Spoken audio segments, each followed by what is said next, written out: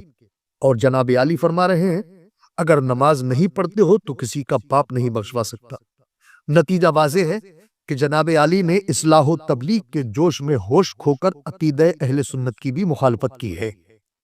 عقیدہ شفاعت کے تعلق سے قرآن، حدیث اور حدیث عقیدہ اہل سنت کی مخالفت کے ساتھ ساتھ ستم بالائے ستم یہ کیا ہے کہ اسی ایک جملے میں اہل سنت کے جلسوں کی افادیت پر بھی وار کیا ہے۔ اربوں کھربوں روپیے خرچ کر کے تم ایسے جلسے روز کرتے رہو، اگر تم نماز نہیں پڑھتے ہو تو کسی کا باپ تمہیں نہیں بخشوا سکتا۔ مطلب صاف ہے کہ اگر نماز نہیں پڑھتے ہو تو جلسے رہے، کسی کا باپ بھی نہیں بخشوا سکتا۔ کسی کا باپ بخشوا سکتا ہے کہ نہیں بخشوا سکتا، اس تعلق سے تو آپ نے دیکھ لیا کہ یہ جملہ قرآن، حدیث اور عقیدہ اہل سنت تینوں کے خلاف ہے۔ آئیے ذرا جلسوں کے تناظر میں بھی اس جملے کا جائزہ لے لیا جائے۔ مشکات شریف مطبوعہ مجلس برکات مبارک پور کے صفحہ 197 پر مسلم شریف کی ایک روایت ہے، حالانکہ اس سے اوپر اسی مسئلے پر بخاری شریف کی بھی روایت ہے، مگر روایت مسلم چونکہ زیادہ واضح ہے اس لیے اسی کو ملاحظہ کیجیے۔ صاحب مشکات علامہ ولی الدین محمد بن عبداللہ خطیب تبریزی علیہ رحمہ فرماتے ہیں وفی روایت مسلم قال ان للہ ملائکۃ سیارۃ فضلا یبتغون مجالس الذکر فاذا وجدوا مجلسا فیہا ذکر قعدوا معهم وحف بعضهم بعضا باجنحتهم حتى يملؤوا ما بينهم وبين السماء الدنيا فاذا تفرقوا خرجوا وصعدوا الى السماء قال فيسألهم الله وهو أعلم من أين جئتم فيقولون جئنا من عند عبادك في الأرض يسبحونك ويكبرونك ويهللونك ويحمدونك ويسألونك قال وماذا يسألوني قالوا يسألونك جنتك قال وهل رأوا جنتي قالوا لا أي رب قال وكيف لو رأوا جنتي قالوا ويستجيرونك قال ومما يستجيروني قالوا من نارك قال وهل رأوا ناري قالوا لا قال فكيف لو رأوا ناري قالوا يستغفرونك قال فيقول قد غفرت لهم وآتيتهم ما سألوا وأجرتهم مما استجاروا قال يقولون رب فيهم فلان عبد خطاء وإنما مر فجلس معهم قال فيقول وله غفرت هم القوم لا يشقى بهم جليسهم۔ امام مسلم کی روایت ہے کہ اللہ کے رسول صلی اللہ تعالی علیہ وسلم نے ارشاد فرمایا کہ اللہ رب العزت کے کچھ صاحب فضیلت فرشتے ایسے ہیں جو زمین پر گلی کوچوں میں ذکر کی مجلسیں تلاش کرتے ہوئے گھومتے رہتے ہیں، جب کوئی مجلس ذکر پا جاتے ہیں تو انہی لوگوں کے ساتھ بیٹھ جاتے ہیں اور ایک دوسرے کو اپنے پروں سے ڈھانپ لیتے ہیں، یہاں تک کہ ان کے اور آسمان دنیا کے درمیان کی ساری فضا ان سے بھر جاتی ہے۔ پھر جب مجلس ختم ہو جاتی ہے اور لوگ منتشر ہو جاتے ہیں، سرکار فرماتے ہیں ان کے آسمان پر پہنچنے کے بعد اللہ ان سے دریافت فرماتا ہے، حالانکہ وہ خوب جانتا ہے تم لوگ کہاں سے آئے ہوئے۔ فرشتے عرض کرتے ہیں مولا ہم زمین میں رہنے والے تیرے بندوں کے پاس سے آئے ہیں۔ وہ سبحان اللہ کہہ رہے تھے، اللہ اکبر کہہ رہے تھے، لا الہ الا اللہ کہہ رہے تھے، الحمدللہ کہہ رہے تھے اور تجھ سے دعا کر رہے تھے۔ رب فرمائے گا کیا دعا کر رہے تھے؟ فرشتے عرض کریں گے مولا وہ تجھ سے تیری جنت مانگ رہے تھے۔ پروردگار فرمائے گا کیا انہوں نے میری جنت دیکھی ہے؟ فرشتے عرض کریں گے نہیں پروردگار انہوں نے جنت نہیں دیکھی ہے۔ فرمائے گا اگر وہ لوگ میری جنت دیکھ لیتے تو ان کا کیا حال ہوتا؟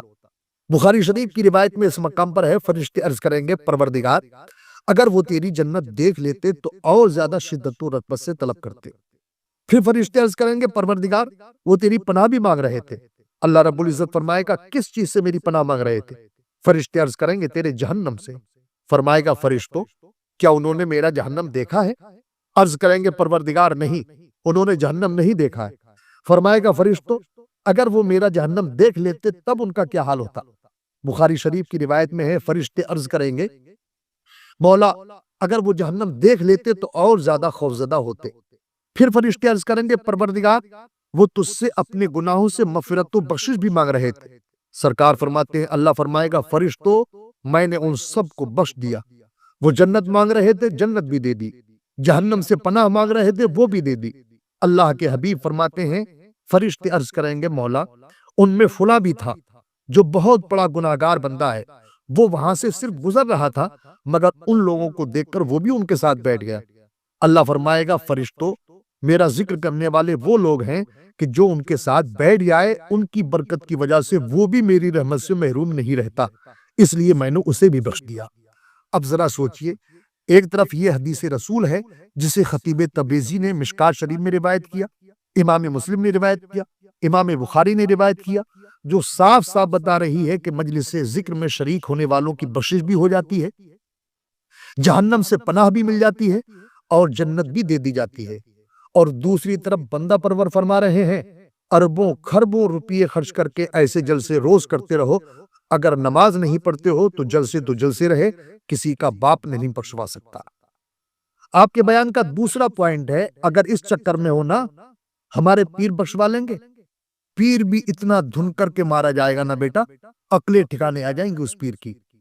لگتا ہے مشائخ اسلام اور پیران اعظام سے کچھ خاص عداوت و دشمنی ہے آپ کو، ورنہ ایک مفتی ہوتے ہوئے اتنی کمزور بات جناب والا نہیں کرتے۔ ایک مرید کا یہ توقع اور امید کرنا کہ اس کا پیر اسے بخشوا لے گا اول تو غلط نہیں ہے۔ کیوں؟ اس کو سمجھنے کے لیے ایک حدیث پاک تھی، مشکات شریف کی حدیث پاک ہے یوسف اہل النار فیمر بہم الرجل من اہل الجنہ فیقول الرجل منہم یا فلاں اما تعرفنی انا الذی سقیتک شربہ وقال بعضهم انا الذی وہبت لک وضوءا فیشفع له فیدخلہ الجنہ۔ جب دوزخیوں کی سب بندی کر دی جائے گی تو ان کے پاس سے ایک جنتی گزرے گا، ایک جہنمی اسے دیکھ کر کہے گا اے فلاں کیا تو مجھے نہیں پہچانتا؟ میں وہی ہوں جس نے ایک بار تجھے پانی پلایا تھا۔ کوئی اور جہنمی کہے گا میں وہ ہوں جس نے تجھے وضو کے لیے پانی لا کر دیا تھا۔ وہ جنتی شخص ان کی باتیں سن کر ان کی شفاعت کرے گا تو پروردگار کائنات اس کی شفاعت کی وجہ سے انہیں جنت میں بھیج دے گا۔ اب بتائیے مفتی صاحب، اس حدیث پاک کو پڑھ کر یا سن کر اگر کسی مرید نے اپنے پیر حضور تاج الشریعہ کی خدمت کی ہو یا حضور مفتی اعظم کی خدمت کی ہو یا موجودہ وقت میں کوئی مرید اپنے پیر حضور محدث کبیر کی خدمت کرتا ہو، اس امید اور توقع کے ساتھ کہ اس کے پیر اسے بخشوا لیں گے، تو اس میں کیا خرابی ہے؟ کیا یہ عین حدیث پاک کے مطابق نہیں ہے؟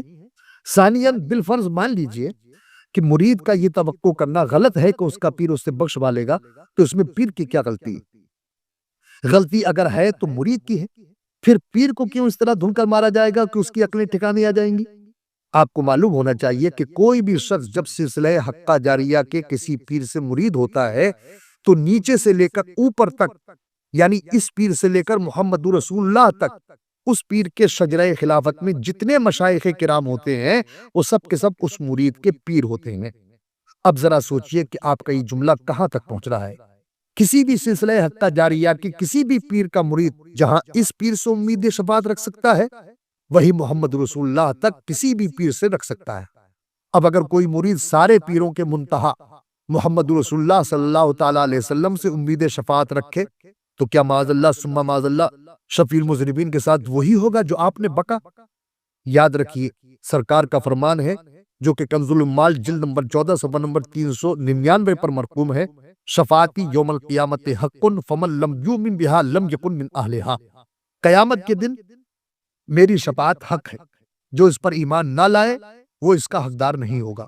سرکار کی ذات تو بہت اعلیٰ بہت بالا ہے، کسی چھوٹے سے چھوٹے پیر سے اگر کوئی امید شفاعت رکھے اور یہ امید رکھنا بالفرض غلط ہو تو آخر اس میں پیر کو سزا کیوں ملے گی؟ مرید کی امید رکھنے میں پیر کی کیا غلطی ہے؟ اگر پیر مکار و عیار بھی ہو تو اسے اس کے مکر و فریب کی سزا ملے گی، مرید کے امید شفاعت کی سزا کیوں؟ کیا لا تزر وازرۃ وزر اخری کا قرآنی قانون بھی آپ کے پیش نظر نہیں ہے؟ آپ کے بیان کا تیسرا پوائنٹ ہے ایسے ہی نہیں پیران پیر نے فرمایا تھا جو مسلمان نماز نہیں پڑھتا ہے اس کے مرنے کے بعد مسلمانوں کے قبرستان میں اسے دفن نہ کیا جائے۔ جب بڑے پیر یہ فرما رہے ہیں تو چھٹکے پیر کا کیا حال ہوگا؟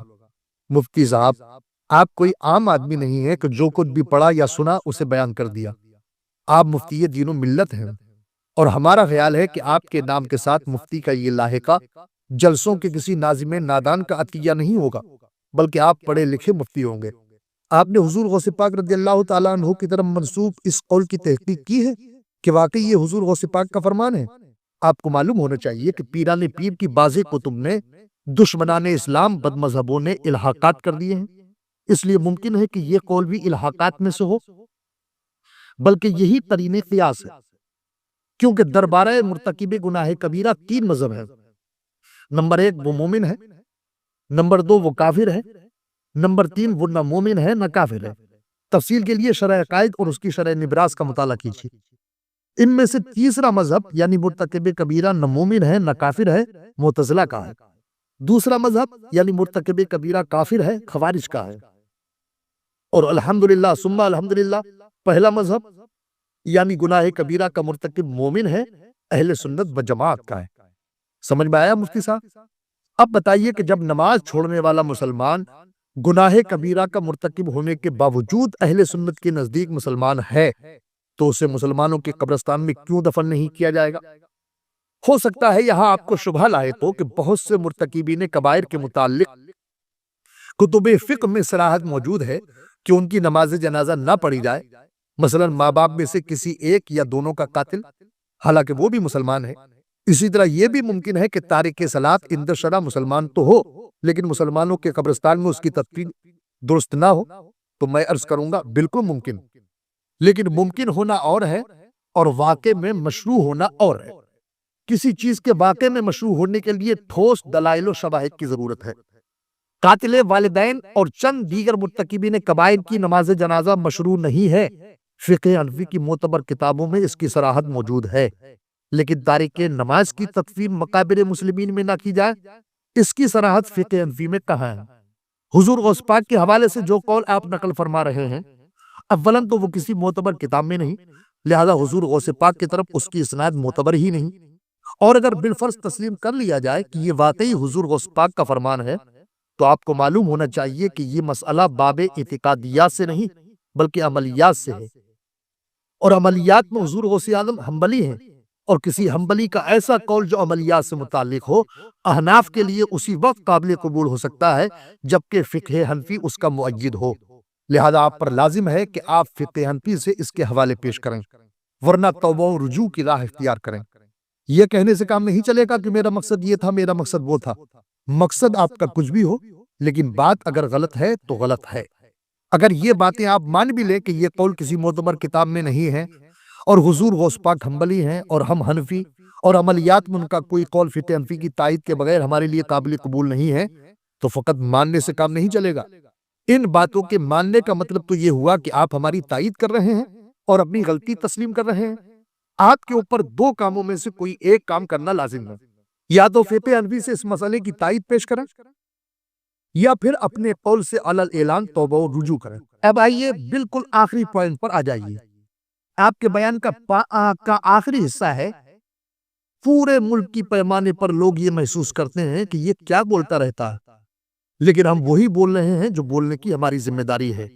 جی ہاں مفتی صاحب، آپ کے بہت سے بیانات ہم نے بھی سنے، اور آپ کے لب و لہجے، طرز تکلم اور الفاظ کے انتخاب سے جو کبر و نخوت و رعونت برستی ہے، اس سے ہم نے بھی محسوس کیا کہ آپ ادعو الی ربک بالحکمت والموعظۃ الحسنہ کے بالکل برخلاف گفتگو فرماتے ہیں۔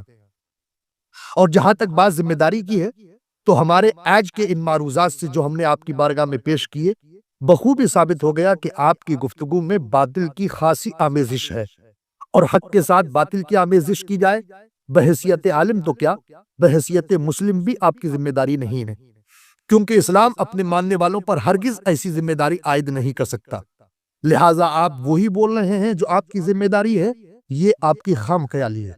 صحیح یہ ہے کہ آپ انتہائی غیر ذمہ دارانہ بیانات دے کر شعوری یا لا شعوری طور پر دیوبندیت و وہابیت وغیرہ کا ایجنڈا چلا رہے ہیں۔ مثلا ان کا ایجنڈا ہے سنی علماء سے عوام کو بدظن کرنا، آپ بھی یہ کام کر رہے ہیں اور انتہائی شد و مت سے کر رہے ہیں۔